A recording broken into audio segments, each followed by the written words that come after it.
ഓം Shri gum ഗണപതയേ നമ. ഹരേ ഗുരുവായൂരപ്പ ശരണം.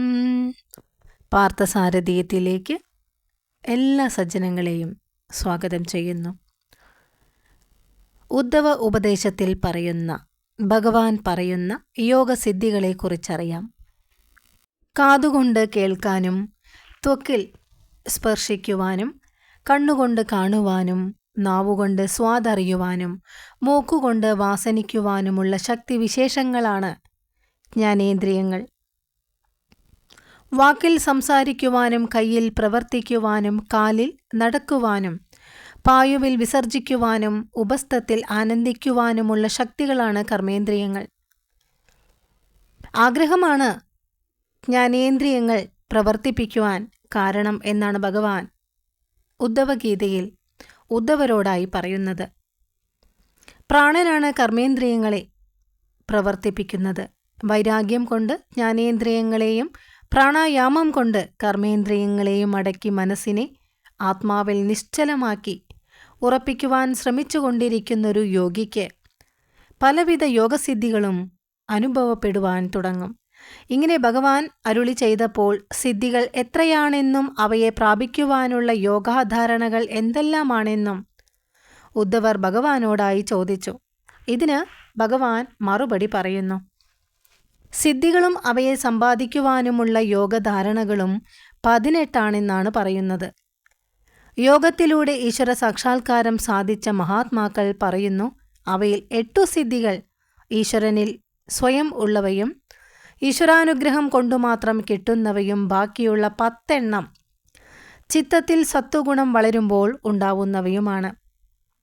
അണിമ, മഹിമ, ലഘിമ, പ്രാപ്തി, പ്രാഗാമ്യം, മീശിത്വം, വശിത്വം, കാമാവസായിത ഇവയാണ് പ്രധാനപ്പെട്ട 8 സിദ്ധികൾ. അനൂർമിമത്വം, ദൂരശ്രവണം, ദൂരദർശനം, മനോജപം, കാമരൂപം, പരകായപ്രവേശനം, സ്വച്ഛന്ദ മൃത്യു, ദേവക്രീഡാദർശനം, സങ്കല്പ സംസിദ്ധി, ആജ്ഞ എന്നിവ ചിത്തത്തിൽ സത്വഗുണം വളർന്നാൽ ഉണ്ടാവുന്നവയാണ്. കുറെ കൂടി അപ്രധാനങ്ങളായ സിദ്ധികളാണ് ത്രികാലജ്ഞത്വം, അതേപോലെ അദ്വന്ദ്വം, പരചിത്തജ്ഞാനം, അജ്ഞാർക്കാമ്പു, വിഷസ്തംഭം, അപരാജയം എന്നിവ. ഇങ്ങനെ 23 സിദ്ധികളെ പറയുന്നു. അവയെ സ്വായത്തമാക്കുവാനുള്ള യോഗധാരണകളെയും ഭഗവാൻ ഉദ്ധവരോട് പറയുന്നു, ഉപദേശിച്ചു തരാം എന്ന്. ആകാശം, വായു, അഗ്നി, ജലം, ഭൂമി എന്നീ സൂക്ഷ്മഭൂതങ്ങളാകുന്ന സ്വരൂപത്തോടു കൂടിയ ഈശ്വരനിൽ ധാരണ കൊണ്ട് മനസ്സിനെ ഉറപ്പിച്ചാൽ ശരീരത്തെ സ്വന്തം ഇച്ഛയനുസരിച്ച് എത്ര വേണമെങ്കിലും ചെറുതാക്കി തീർക്കുവാൻ കഴിയും. അതാണ് അണിമ എന്ന സിദ്ധി.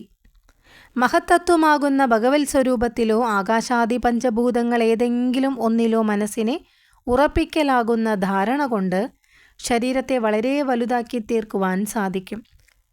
ആ സിദ്ധിയെ മഹിമ എന്നാണ് പറയുന്നത്. പഞ്ചഭൂതങ്ങളുടെ ആ പരമാണുക്കളാകുന്ന ഭഗവത് സ്വരൂപത്തിൽ ധാരണ കൊണ്ട് ലഘിമ എന്ന സിദ്ധിയുണ്ടാവുന്നു.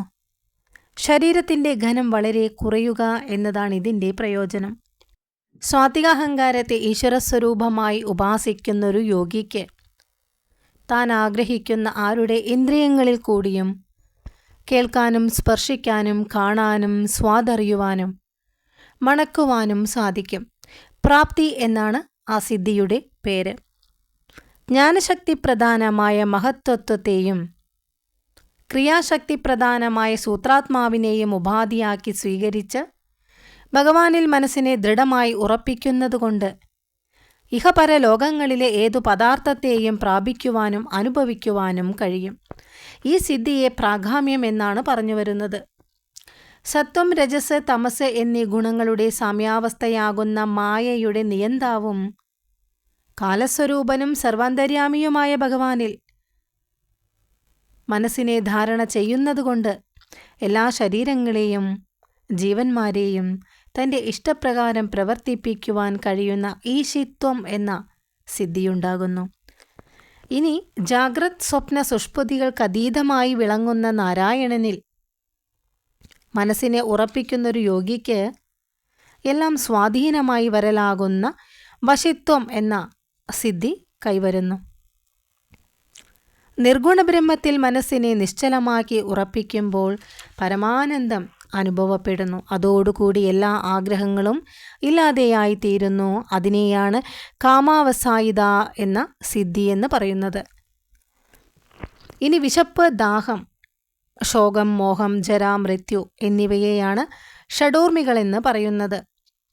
അവ ഇല്ലാതായി തീരുന്നതാണ് അനൂർമിമത്വം എന്ന സിദ്ധി. ധർമ്മസ്വരൂപനും ശ്വേതദീപാധിപതിയുമായ അനിരുദ്ധ ഭഗവാനിൽ ചിത്തത്തെ നിശ്ചലമാക്കി തീർക്കുന്നത് കൊണ്ട് അനൂർമിമത്വം എന്ന സിദ്ധി അനുഭവപ്പെടുന്നു.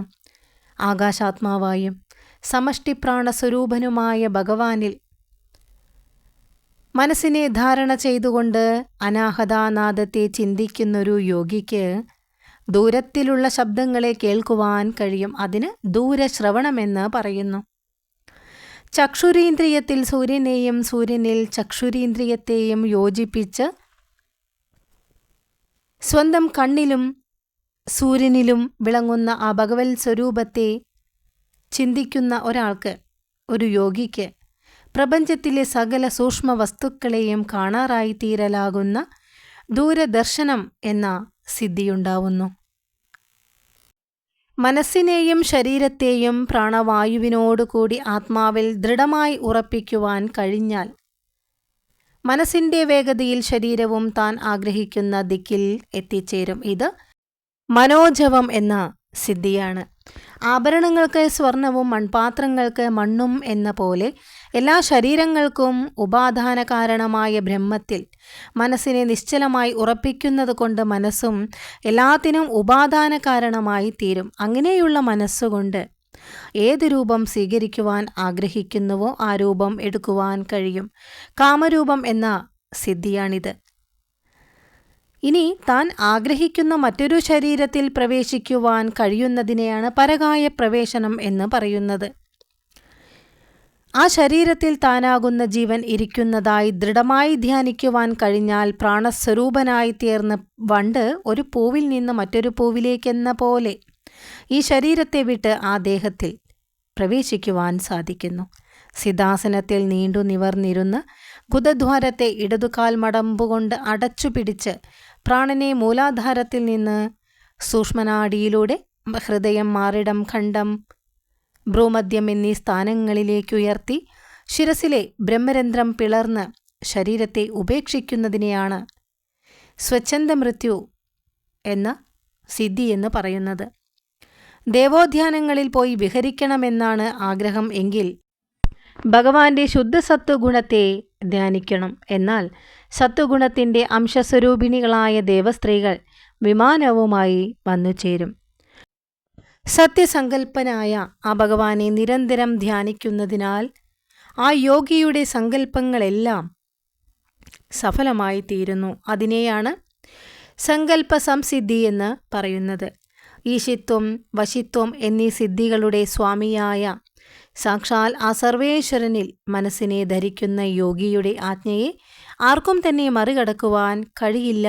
അത് ആജ്ഞ എന്ന സിദ്ധിയാണ്.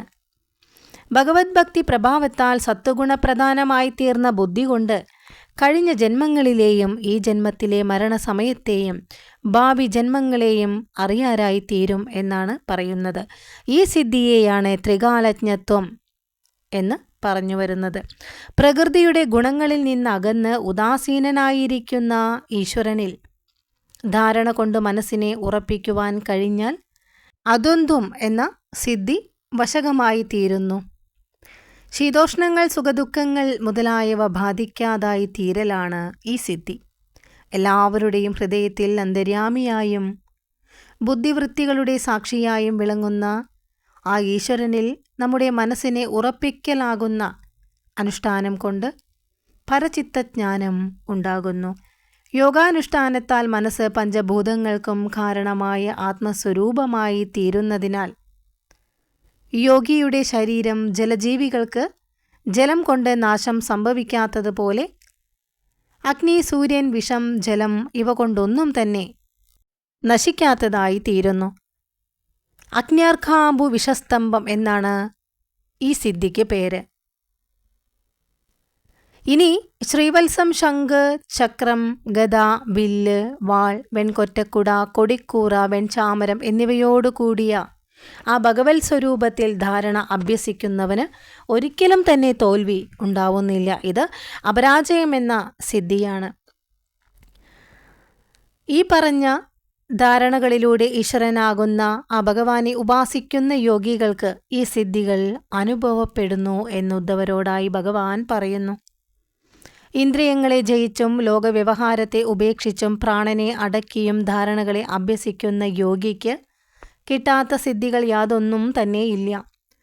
ഈശ്വരപ്രാപ്തിയാകുന്ന ലക്ഷ്യത്തോടെ പ്രവർത്തിക്കുന്നൊരു സാധകന് യോഗസിദ്ധികൾ തടസ്സങ്ങളാണെന്നും കാലതാമസമുണ്ടാക്കുന്നവയാണെന്നും പറയപ്പെടുന്നു.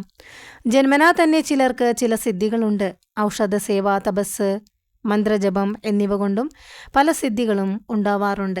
അവയെല്ലാം തന്നെയും യോഗം അഭ്യസിക്കുന്നത് കൊണ്ടും ഉണ്ടാവുന്നു. പക്ഷെ യോഗം കൊണ്ട് സാധിക്കേണ്ടതായ ആത്മസാക്ഷാത്കാരം മറ്റൊന്നുകൊണ്ടും ലഭിക്കുവാൻ പോവുന്നില്ല. അതിനാൽ തന്നെ യോഗം ആത്മസാക്ഷാത്കാരത്തിനാണ് ഉപയോഗിക്കേണ്ടത്, സിദ്ധികൾക്കു വേണ്ടിയല്ല. ആത്മാനുഭൂതിക്ക് മുൻപിൽ സിദ്ധികൾ എത്രയോ തുച്ഛങ്ങളാണ്. എല്ലാ സിദ്ധികൾക്കും കാരണഭൂതനും അവയുടെ അധിപതിയും ആത്മസ്വരൂപനുമായ ആ ഭഗവാൻ തന്നെയാണ്. മോക്ഷത്തിനും ജ്ഞാനത്തിനും ജ്ഞാനപ്രാപ്തിക്കു വേണ്ടതായ മനഃശുദ്ധിക്കും ധർമാചരണത്തിനും ബ്രഹ്മോപദേശത്തിനും നാഥനായിരിക്കുന്നവനും ആ ഭഗവാൻ തന്നെയാണ്. സകല ജീവജാലങ്ങളുടെയും അകത്തും പുറത്തും പഞ്ചഭൂതങ്ങൾ വ്യാപിച്ചിരിക്കുന്നത് പോലെ ആത്മാവായ ആ ഭഗവാൻ എല്ലാത്തിൻ്റെയും അകവും പുറവും മറവില്ലാതെ നിറഞ്ഞു വിളങ്ങുന്നു. അകം പുറം എന്ന ഭേദം പോലും അജ്ഞനായ ജീവന്റെ ദൃഷ്ടിയിലാണ്. ആത്മാവായ ആ ഭഗവാനിൽ ആ വക ഭേദങ്ങൾ ഒന്നും തന്നെ ഇല്ല. ഉദ്ധവഗീതയിലെ ഓരോ വാക്കുകളും അമൃതാണ്. ഇതെല്ലാം കേൾക്കാൻ സാധിക്കുന്നത് തന്നെ ആ ഭഗവാന്റെ അനുഗ്രഹം കൊണ്ടാണ്. ജീവിതത്തിൻ്റെ ആ മർമ്മം മനസ്സിലാക്കുവാൻ ഭഗവാൻ പറയുന്ന ഈ വാക്കുകൾ ശ്രദ്ധിക്കുക. മനുഷ്യൻ്റെ ധർമ്മം മനസ്സിലാക്കുക. ജീവിതമാകുന്ന ഈ ചെളിയിൽ നിന്നും ഉയർത്തെഴുന്നേറ്റ് കമലമാകുവാനുള്ള ആ കർമ്മത്തെക്കുറിച്ച് മനസ്സിലാക്കുക. എപ്പോഴും നാം ഓർക്കേണ്ടൊരു കാര്യമുണ്ട്. ഭഗവാനിൽ പരിപൂർണമായ ശരണാഗതി അടയുമ്പോഴാണ് ഭഗവാന്റെ ഓരോ ഭക്തൻ്റെയും ജീവിതത്തിൽ ഭഗവാൻ ഇടപെടുന്നത്.